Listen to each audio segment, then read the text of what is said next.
Hello and welcome to PSC nuts. मैं हूं आपके साथ प्रियंका कुमारी। आज की क्लास में हम पिट्स इंडिया एक्ट 7084 के दो कंपोनेंट्स को डिस्कस करेंगे। उसमें आपका जो फीचर्स हैं, पिट्स इंडिया एक्ट के फीचर्स क्या थे और उनके सिग्निफिकेंस क्या रहे हैं, उनमें डॉट्स कनेक्ट करने की कोशिश करेंगे।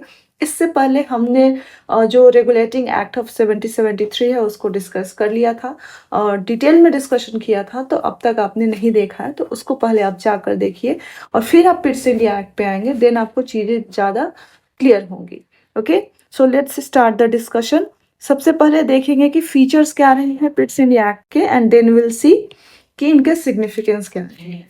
अगर हम फीचर्स की बात करें तो सबसे पहला फीचर जो है वो ये था कि पिट्स India act of 7084 it distinguished commercial and political functions of the company. देखिए ये पहला पॉइंट बहुत इंपॉर्टेंट है क्योंकि सारे पॉइंट्स इसी पे बिल्ड होते जाएंगे। सो बेसिकली हमने, अगर आपको रेगुलेटिंग एक्ट पता हो या फिर आप वीडियो भी पॉज करिए और लास्ट वीडियो पे जाकर देखिए, उसका लिंक मैं डिस्क्रिप्शन में दे दूंगी। तो बेसिकली जो रेगुलेटिंग एक्ट ऑफ 1773 आया था, उससे जो ब्रिटिश गवर्नमेंट थी उसने कंपनी के पॉलिटिकल फंक्शंस को रिकॉग्नाइज किया था। राइट 1765 के दीवानी राइट्स मिलने के बाद कंपनी का जो है एक टेरिटोरियल पावर के रूप में वहां से कंपनी जो है बीइंग में आती है, एग्जिस्टेंस में आती है। और 1773 में आते आते ब्रिटिश गवर्नमेंट को लगता है कि नहीं, अब कंपनी अपने आप में एक बहुत बड़ी एंटिटी हो गई है, अब इसके सिर्फ कमर्शियल फंक्शंस नहीं रहे हैं। तो वहाँ पे कंपनी के पॉलिटिकल फंक्शंस को भी रिकॉग्नाइज किया गया था और साथ में कंपनी पे ब्रिटिश गवर्नमेंट के कंट्रोल एंड रेगुलेशंस की कवायद शुरू कर दी गई थी। तो 1773 में कंपनी के फंक्शंस को रिकॉग्नाइज किया गया था, बट 7084 आते आते पिट्स इंडिया एक्ट आता है और वहाँ पे कंपनी के फंक्शंस को क्या किया जाता है, सेग्रीगेट कर दिया जाता है। ये इंपॉर्टेंट है, डिस्टिंग्विश कर दिया जाता है। किसमें किसमें? कंपनी के दो पार्ट्स में कंपनी के फंक्शंस को बांट दिए जाते हैं। एक हो गया कमर्शियल फंक्शन एंड दूसरा हो गया पॉलिटिकल फंक्शन। ये फ्लो चार्ट इंपॉर्टेंट है, हम लोग बार बार इस फ्लो चार्ट पे आते रहेंगे। So this is the first feature that it distinguished functions of the company. Now come to the second feature. यहाँ से फिर हम उस फ्लो चार्ट पे चलेंगे। सो सेकेंड फीचर इज कि इट अलाउड, विच किसकी बात कर रहे हैं हम? पिट्स इंडिया एक्ट 1784 की बात कर रहे हैं।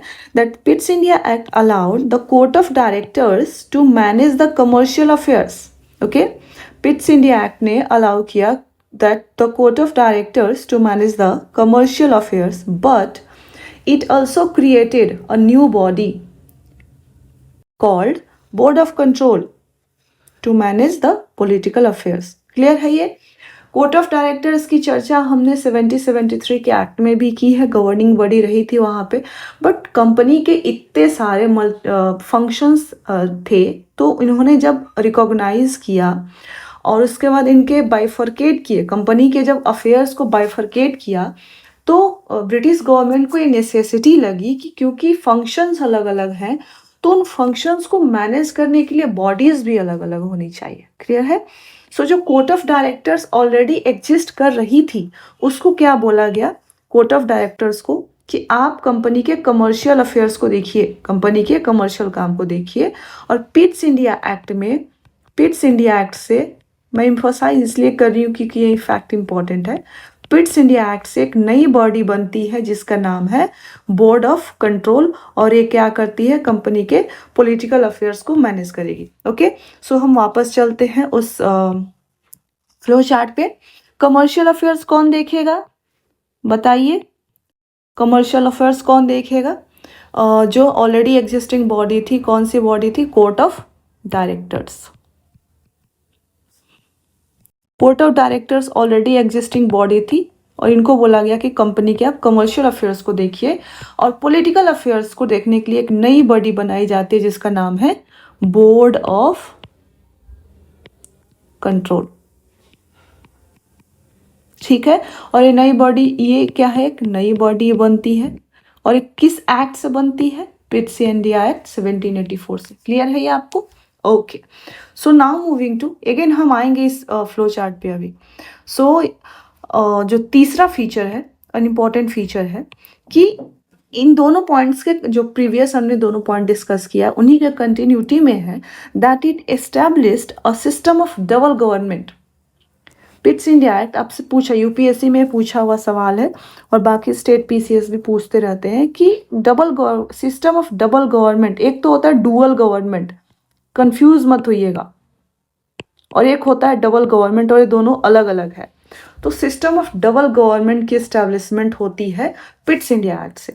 बट ये कैसे एस्टेब्लिशमेंट होता है, चलिए आते हैं अगेन हम कहाँ पे आएंगे। जो फर्स्ट में हमने फ्लो चार्ट देखा था, हमने देखा कि ब्रिटिश गवर्नमेंट जो है पिट्स इंडिया एक्ट में कंपनी के फंक्शंस को सेग्रीगेट कर दे रही है, कमर्शियल एंड पॉलिटिकल। कमर्शियल के लिए जो ऑलरेडी एक एग्जिस्टिंग बॉडी है कोर्ट ऑफ डायरेक्टर्स, उनको बोल रही है कि आप कमर्शियल फंक्शंस देखिए। पॉलिटिकल फंक्शंस के लिए वो एक नई बॉडी क्रिएट करती है जिसका नाम है बोर्ड ऑफ कंट्रोल। तो अब क्या हो जाता है कि यहाँ पे दो सेंटर्स ऑफ पावर हैं, एक आपका कोर्ट ऑफ डायरेक्टर्स है एंड दूसरा है board of control. And mind you, यही दोनों मिलकर उस समय ब्रिटेन के लिए इंडिया में जो डिफरेंट डायमेंशंस है, रेवेन्यू अभी आगे पढ़ेंगे, रेवेन्यू हो गए, कमर्शियल फंक्शन हो गए, मिलिट्री हो गए, सिविल हो गए, यही दोनों institution, they are kind of institutions, यही दोनों इंस्टीट्यूशंस मिलके पूरे ब्रिटिश इंडिया के गवर्नेंस को देख रहे थे। इसीलिए बोला गया system of double government, DOUBLE, double government. Clear है ये? Dual governance is different thing, system of double government is different thing. Double government कौन हो गया? एक गवर्नमेंट हो गया आपका कोर्ट ऑफ डायरेक्टर्स, एक गवर्नमेंट हो गया आपका बोर्ड ऑफ कंट्रोल। क्लियर है ये? याद रखेंगे आप? Okay, now come to, just a minute, now come to I think last features. Yes, again हम चलेंगे जो हमारा फर्स्ट जो फ्लो चार्ट बना है वहां पे चलेंगे, ध्यान से पढ़ेंगे आप इसको। सो अगेन लास्ट फीचर क्या है कि the पिट्स India act of 1784 empowered the board of control, just a minute, empowered the board of control to supervise and direct all operations of the, कौन से operations? सिविल, मिलिट्री और revenues of the British possessions in India. ये phrase बहुत important है, ये पहली बार phrase introduce हुआ था, ब्रिटिश पोजीशंस इन इंडिया। इससे पहले जो भी टर्म यूज होती थी वो उसको बोला जाता था कंपनी की टेरिटरी, क्योंकि ईस्ट इंडिया कंपनी आती है इंडिया में एंड वो विद द टाइम टेरिटरीज को अक्वायर करती है। बट अब ये पिट्स इंडिया एक्ट के द्वारा उस टेरिटरी ऑफ कंपनी के टेरिटरीज ऑफ कंपनी को क्या बोला गया? British possession in India. So ये फ्रेज इंपॉर्टेंट है, अभी हम जब सिग्निफिकेंस पे चलेंगे तब आपको ये काम आएगा। यहाँ से अभी इंपॉर्टेंट क्या है कि जो बोर्ड ऑफ कंट्रोल है, हमने देखा कि नया एक बॉडी बनाया गया है बोर्ड ऑफ कंट्रोल को, जिसको बोला गया कि पॉलिटिकल फंक्शंस देखिए, तो उसके अंदर उसको पावर्स दिए गए कि आप सुपरवाइज एंड डायरेक्ट करेंगे जो भी ऑपरेशंस है related to civil, military and revenues. कौन कौन से? Civil, military and revenue affairs के जो भी ऑपरेशंस होंगे उसको बोर्ड ऑफ कंट्रोल क्या करेगी? सुपरवाइज एंड डायरेक्ट करेगी। सो ये एक इम्पॉर्टेंट फीचर है। अगेन हम चलते हैं हमारा जो ऑलरेडी बना हुआ फ्लो चार्ट है, राइट? सो हमने अभी क्या देखा कि बोर्ड ऑफ कंट्रोल को ब्रिटिश गवर्नमेंट क्या करती है? इंपावर देती है कि आप सुपरवाइज और डायरेक्ट करेंगे कौन कौन से अफेयर्स को? बताइए आप। रिवेन्यू,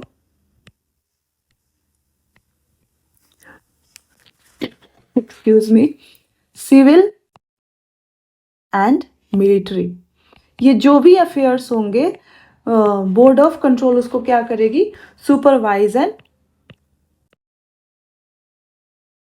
एंड डायरेक्ट करेगी। सो बेसिकली अगर आपको ये क्लियर हो गया होगा तो इस एक पूरे फ्लो चार्ट में हमने जितने भी इंपॉर्टेंट फीचर्स है पिट्स इंडिया एक्ट को उनको कवर कर लिया है। सो this is the importance of this discussion. अगर आपको समझ में आ रहा है तो बहुत अच्छी बात है। नाउ कम टू, हमने ये 4 इंपॉर्टेंट फीचर्स हो गए, हमने फीचर्स देख लिए। Now come to the significance. ये तो हो गया कि हमने काइंड ऑफ बेयर एक्ट पढ़ लिया, हालांकि उसको भी हमने समझा दिया आपको इन लेमन टर्म, बट इसका सिग्निफिकेंस क्या है। जैसा कि हमने पहला सिग्निफिकेंस पहले पढ़ते हैं कि पहला सिग्निफिकेंस है कि in the through the पिट्स India act of 1784 जो the companies territories in India, the company's territories in India were for the first time called British possessions in India। ठीक है, जैसा कि हमने लास्ट फीचर पढ़ा था कि पिट्स इंडिया एक्ट 1784 के थ्रू जो कंपनी के टेरिटरीज थे उनको क्या कहा गया, British possessions in India. Britishers direct तो आए नहीं थे, बट उन्होंने, हमने पढ़ा था कि अगर रेगुलेटिंग एक्ट के आपको फीचर्स याद हो या फिर आपने पहले से पढ़ा था, तो हमने रेगुलेटिंग एक्ट 1773 के सिग्निफिकेंस जब डिस्कस किए थे तो उनमें से जो पहला मोस्ट इम्पॉर्टेंट सिग्निफिकेंस यही था कि यहाँ से इस एक्ट के थ्रू ब्रिटिश गवर्नमेंट जो है वो क्या कर रही है, British government control and regulate करने की कोशिश कर रही है। किसको कंट्रोल एंड रेगुलेट करने की कोशिश कर रही है, किसको, कंपनी के, ईस्ट इंडिया कंपनी के अफेयर्स को। ठीक है, तो यहाँ पे 1773 से जो कंट्रोल एंड रेगुलेशन की प्रोसेस स्टार्ट होती है वो पिट्स इंडिया एक्ट आते आते यानी 1784, यानी कुल मिला के 11 साल में ये होता है कि कंप्लीट कंट्रोल हो जाता है। कंप्लीट कंट्रोल नहीं होगा तो ये टर्म यूज नहीं होगा कि कंपनी के टेरिटरीज को क्या कहा जाए, ब्रिटिश के पोजीशंस कह दिया जाए, कि कंपनी ने इंडिया में जाकर के जो भी टेरिटरी एक्वायर किया है वो क्या होगा, कंपनी की नहीं होगी, वो क्या होगा, ब्रिटेन के क्राउन का होगा। क्लियर है, होपफुली ये क्लियर होगा। ओके, सो यहीं से सेकेंड सिग्निफिकेंस डिराइव होता है कि British government through this act, through the पिट्स India act of 1784, British government was given the supreme control over the company's affairs and administration in India। जैसा कि हमने प्रीवियस स्लाइड पे देखा कि इस एक्ट के थ्रू 1784, 1773 यहाँ से हमारा कंट्रोल स्टार्ट होता है एंड 1784 यानी 11 साल के ट्रांजिशन में कंट्रोल की बिगिनिंग जो होती है वो अपने पीक पे, जेनिथ पे पहुंच जाती है एंड ईस्ट इंडिया कंपनी पूरी तरह से सबसर्विएंट, एक टर्म होता है, सबसर्विएंट बन जाती है ब्रिटिश गवर्नमेंट के, जहाँ पे जो कंपनी की टेरिटरी है वो सारा क्या हो जाता है, उसको वो ब्रिटिश के पोजीशन में यानी क्राउन के पोजीशन में आ जाता है। और ईस्ट इंडिया कंपनी अब क्या हो जाती है, ईस्ट इंडिया कंपनी अब एक रिड्यूस हो जाती है क्राउन की रिप्रेजेंटेटिव के तौर पे।